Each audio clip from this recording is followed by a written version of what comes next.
లక్ష్యంగా పెట్టుకుంటున్నాం. మూడోది స్త్రీ శక్తి. అన్న ఎన్టీఆర్ మహిళలకు ఆస్తుల్లో సమాన హక్కు కల్పించారు. మహిళలకి ఆర్థిక స్వాతంత్రం ఇచ్చింది మన చంద్రన్న.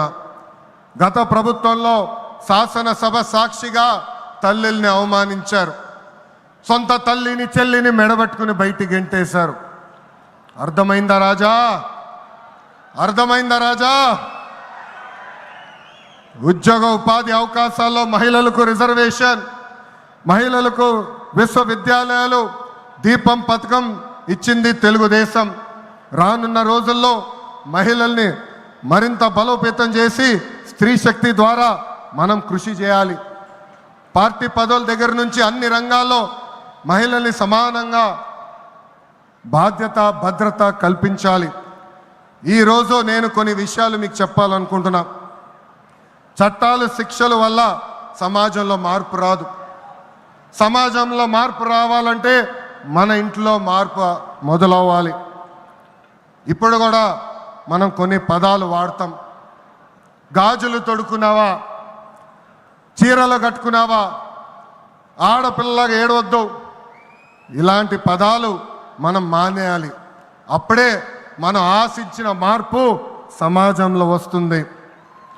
నేను ప్రతిపక్షంలో ఉన్నప్పుడు ఆనాడు ఒక మహిళా మంత్రి నాకు చీర గాజులు పెడతానని చెప్పారు. ఆనాడే చెప్పా ఆమెకి, చీర గాజులు పంపించండి, మా అక్క చెల్లెలకు పెట్టి వాళ్ళు కాలు మొక్కి ఆశీర్వాదం తీసుకుంటానని. నాలుగోది పేదల సేవల్లో సోషల్ రీఇంజనీరింగ్. పేదరికం లేని సమాజం తెలుగుదేశం పార్టీ లక్ష్యం.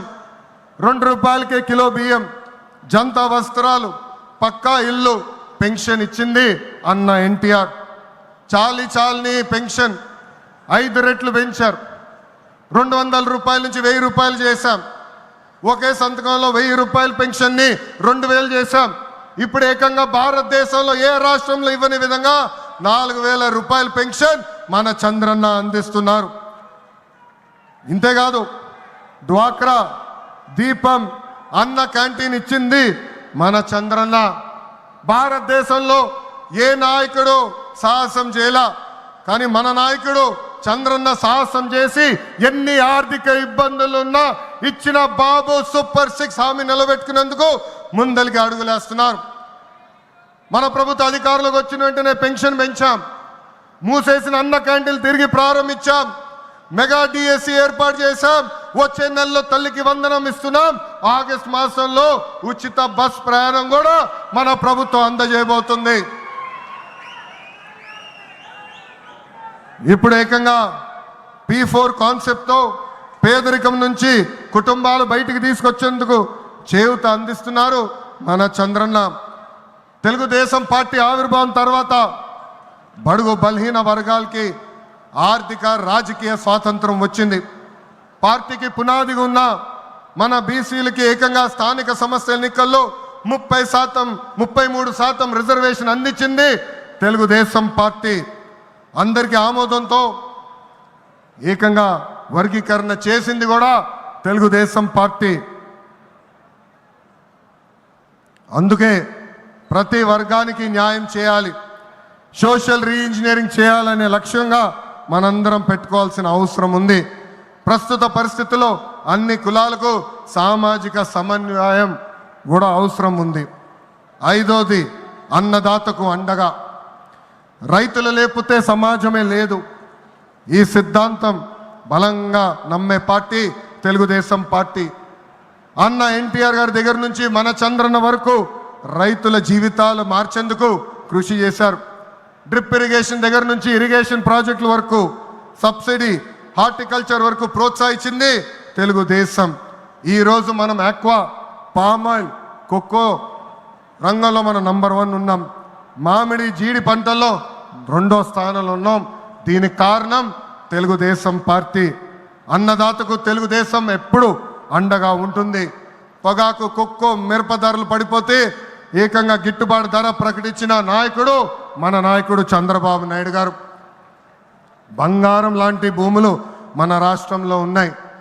వ్యవసాయం కరెక్ట్గా ప్రమోట్ చేస్తే బంగారం పండించే శక్తి మన రైతుల దగ్గర ఉంది. అందుకే అన్నదాతకు అండగా అనే విధానాన్ని మనం అమలు చేయాలి. ఆరోది నాకు మనసుకు దగ్గర ఉండేది, కార్యకర్తలే అధినేత. ఒక అంజిరెడ్డి తాత, ఒక మంజుల, ఒక తోట చంద్రయ్య నాకు స్ఫూర్తి. ఆనాడు పొంగనూరు నియోజకవర్గంలో అంజిరెడ్డి తాత స్థానిక సంస్థ ఎన్నికల్లో నామినేషన్ వేసేదానికి వెళ్తే ఆనాటి పాలకులు అడ్డం తిరిగారు. తొడగొట్టి మీసాలు మిలేసి రండి నేను నామినేషన్ వేసి చూపిస్తానని చెప్పారు మన అంజిరెడ్డి తాత. బూత్లో రిగ్గింగ్ జరుగుతుందని బూత్కి వెళ్ళి కూర్చుంది మంజుల. ఏకంగా మంజుల గారు ఉంటే బూత్ రిగ్గింగ్ జరగదని ఆమె పైన దాడి చేశారు. రక్తం గారుతున్నా భయపడలేదు. చివరి ఓటు పడే వరకు, ఈవీఎం బాక్స్కి తాళం వేసే వరకు ఆ బూత్లో నిలబడింది మన అక్క మంజుల. ఇంకా తోట చంద్రయ్య గారి గురించి ఎంత చెప్పినా తక్కువే. మనందరం చూసాం, నడివీధిలో ఆనాటి పాలకులు తరిమి తరిమి కొట్టారు. ఏకంగా డివైడర్ పెట్టి కత్తిని గొంతుకు పెట్టారు. ఒక్కసారి వాళ్ళ నాయకుడికి జై చెప్పమంటే జై తెలుగుదేశం, జై చంద్రబాబు నాయుడు అని చెప్పి ప్రాణాలు పోగొట్టుకున్నాడు తోట చంద్రయ్య. ఈరోజు నేను ఈ సభాముఖంగా గర్వంగా చెప్తున్నా, ఆంధ్ర రాష్ట్రంలో ఎప్పుడు జరిగిన విధంగా తోట చంద్రయ్య కొడుకు కూడా ఈరోజు మన ప్రభుత్వ ఉద్యోగం ఇచ్చింది. అందుకే తెలుగుదేశం పార్టీలో కార్యకర్తలే మన అధినేత.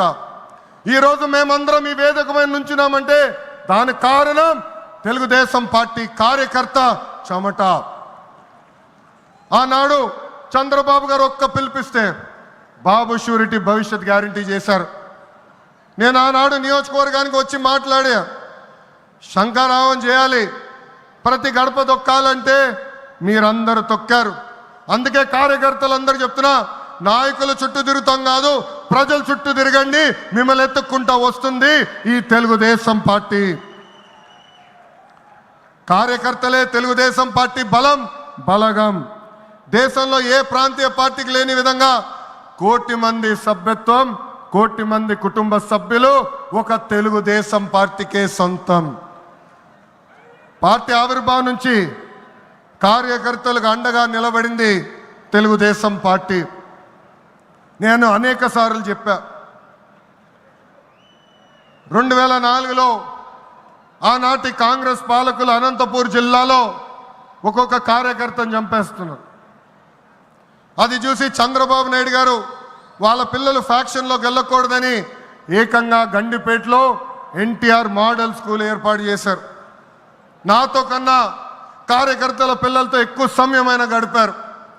ఆనాడే ఆయన అడిగాను, ఇది న్యాయమా, నాతో సమయం గడపాలి కదా అని.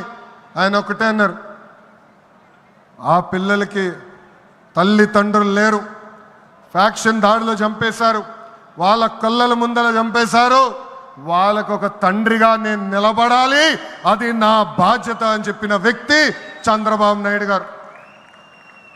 యువగలం పాదయాత్రలను కలిసా, వాళ్ళ కష్టాలు నేరుగా నేను చూసా. చంద్రబాబు నాయుడు గారు చేసిన సేవ